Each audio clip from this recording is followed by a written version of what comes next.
আকাশবাণী আগরতলা। স্থানীয় সংবাদ পড়ছি চন্দন লেখাপাল।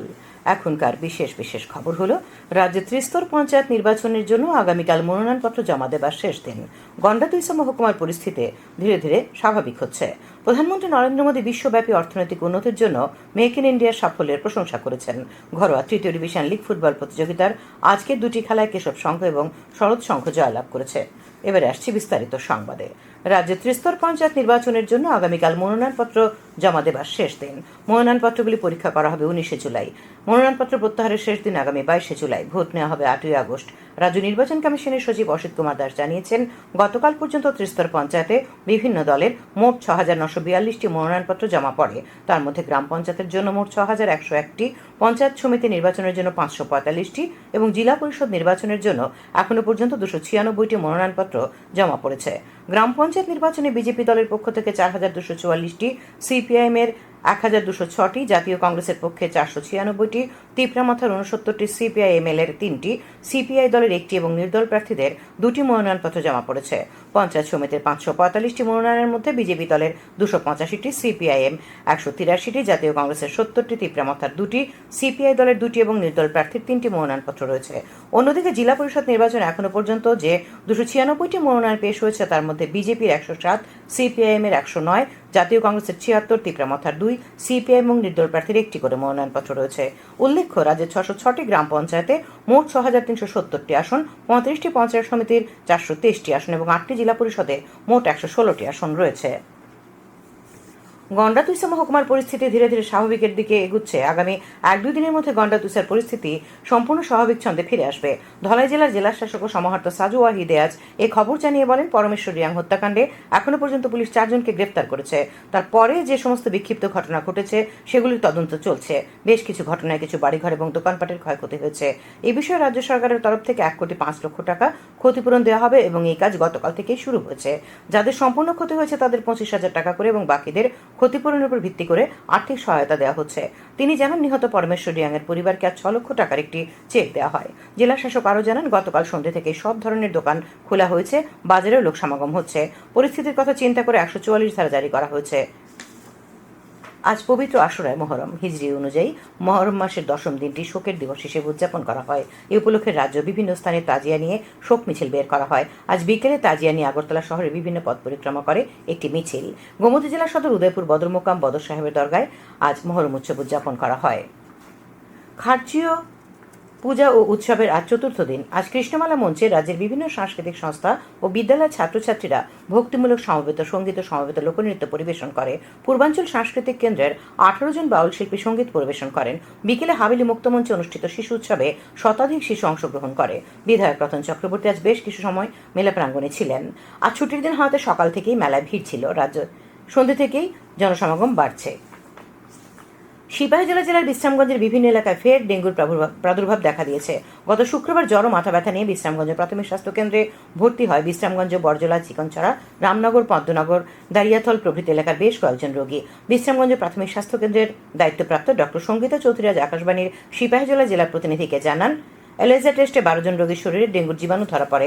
এই 12 জনের মধ্যে 10 জনই বর্তমানে সুস্থ হয়ে বাড়ি ফিরে গেছেন।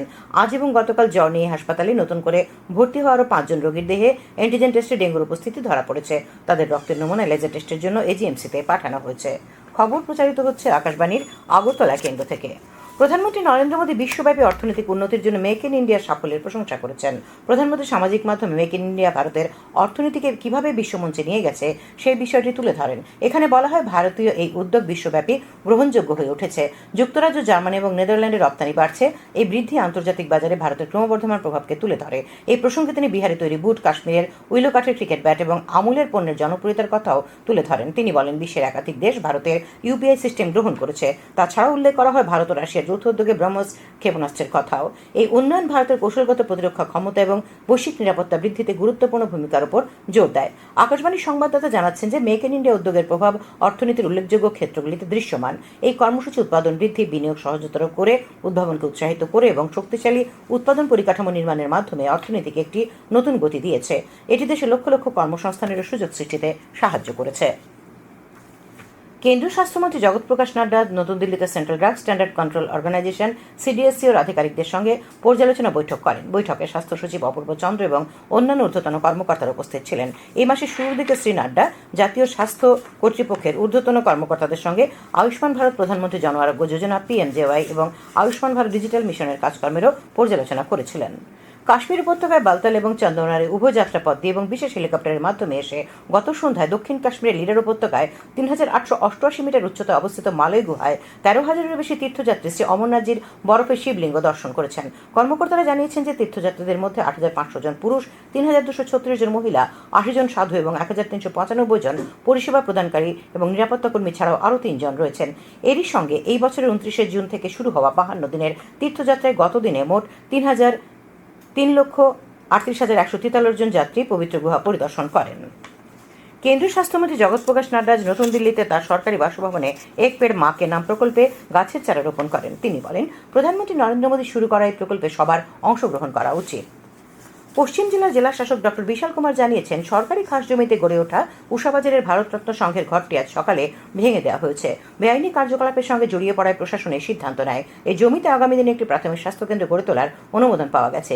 জেলা শাসক আরও জানান, 10 দিন আগে সদর মহকুমা শাসকের পক্ষ থেকে একটি নোটিশ জারি করে ক্লাব ঘরটির উচ্ছেদ করার নির্দেশ দেওয়া হয়। কৈলাসহরের দেওড়াছড়া এডিসি ভিলেজের দেববর্মাপাড়া এলাকায় আজ এক বৃক্ষরোপণ কর্মসূচি হয়।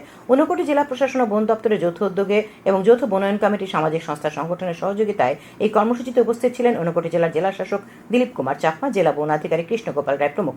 জেলা বন আধিকারিক জানান, প্রত্নভূমি ঊনকোটি থেকে দেববর্মাপাড়া পর্যন্ত ছড়ার দুপাশে 230টি ফল ও গাছের চারা লাগানো হয়েছে। দ্য স্মাইল ফাউন্ডেশন সামাজিক সংস্থার উদ্যোগে আজ আগরতলা রামতলী বাইপাস রোড সংলগ্ন স্থানে 100টি গাছের চারা লাগানো হয়। সংস্থার পক্ষ থেকে জানানো হয়, আগামী 1 বছরে 5,000 বৃক্ষরোপণ করার কর্মসূচি হাতে নেওয়া হয়েছে। অল ত্রিপুরা ব্লাইন্ড অ্যাসোসিয়েশনের উদ্যোগে এবং তথ্য সংস্কৃতি দপ্তরের সহযোগিতায় রবীন্দ্র নজরুল জন্মজয়ন্তী উদযাপনের অঙ্গ হিসেবে আজ এক অনুষ্ঠান হয় মহারানী তুলসীবতী বালিকা বিদ্যালয়ে। প্রধান অতিথি হিসেবে উপস্থিত ছিলেন তথ্য সংস্কৃতি দপ্তরের সচিব প্রদীপ কুমার চক্রবর্তী। বক্তব্য রাখেন ব্লাইন্ড অ্যাসোসিয়েশনের সাধারণ সম্পাদক মিঠুন সাহা। অনুষ্ঠানে দৃষ্টিহীন শিল্পীরা সাংস্কৃতিক অনুষ্ঠান পরিবেশন করেন। খেলার খবর। ঘরোয়া তৃতীয় ডিভিশন লিগ ফুটবল প্রতিযোগিতার আজ অনুষ্ঠিত 2টি খেলায় কেশব সংঘ ও শরৎ সংঘ জয়লাভ করেছে। উমাকান্ত মিনি স্টেডিয়ামে অনুষ্ঠিত খেলায় কেশব সংঘ 3-2 গোলে ইয়ুথ ক্লাবকে এবং একই মাঠে অপর খেলায় শরৎ সংঘ 4-0 গোলে উমাকান্ত কোচিং সেন্টারকে পরাজিত করে। ঘরোয়া মহিলা ফুটবল লিগের খেলায় আজ জম্পু জেলা প্লে সেন্টার জয়লাভ করেছে। উমাকান্ত মিনি স্টেডিয়ামে সকালে অনুষ্ঠিত খেলায় জম্পু জেলা প্লে সেন্টার 2-0 গোলে ফুলঝানো অ্যাথলেটিক ক্লাবকে পরাজিত করে। আবহাওয়া। আগামীকাল আকাশ সাধারণত মেঘাচ্ছন্ন থাকবে। 2-1 জায়গায় বজ্রবিদ্যুৎ সহ হালকা থেকে মাঝারি পর্যায়ের বৃষ্টিপাতের সম্ভাবনা রয়েছে। তাপমাত্রা সর্বোচ্চ 35 ডিগ্রি সেলসিয়াস এবং সর্বনিম্ন 28 ডিগ্রি সেলসিয়াসের কাছাকাছি থাকবে। আজ দিনের সর্বোচ্চ তাপমাত্রা ছিল 35.5 ডিগ্রি সেলসিয়াস এবং সর্বনিম্ন 27.8 ডিগ্রি সেলসিয়াস। আগামী 24 ঘন্টায় রাজ্যের সব জেলায় বিক্ষিপ্তভাবে বজ্রবিদ্যুৎ সহ বৃষ্টিপাতের সতর্কবার্তা জারি করা হয়েছে। শেষ করার আগে খবরের বিশেষ অংশগুলি আরেকবার। রাজ্যের ত্রিস্তর পঞ্চায়েত নির্বাচনে আগামীকাল মনোনয়নপত্র জমা দেওয়ার শেষ দিন। গন্ডাদুইসা মহকুমার পরিস্থিতি ধীরে ধীরে স্বাভাবিক হচ্ছে। প্রধানমন্ত্রী নরেন্দ্র মোদী বিশ্বব্যাপী অর্থনৈতিক উন্নতির জন্য মেক ইন ইন্ডিয়ার সাফল্যের প্রশংসা করেছেন। ঘরোয়া তৃতীয় ডিভিশন লিগ ফুটবল প্রতিযোগিতার আজকের 2টি খেলায় কেশব সংঘ ও শরৎ সংঘ জয়লাভ করেছে। স্থানীয় সংবাদ আজকের মতো এখানেই শেষ হলো।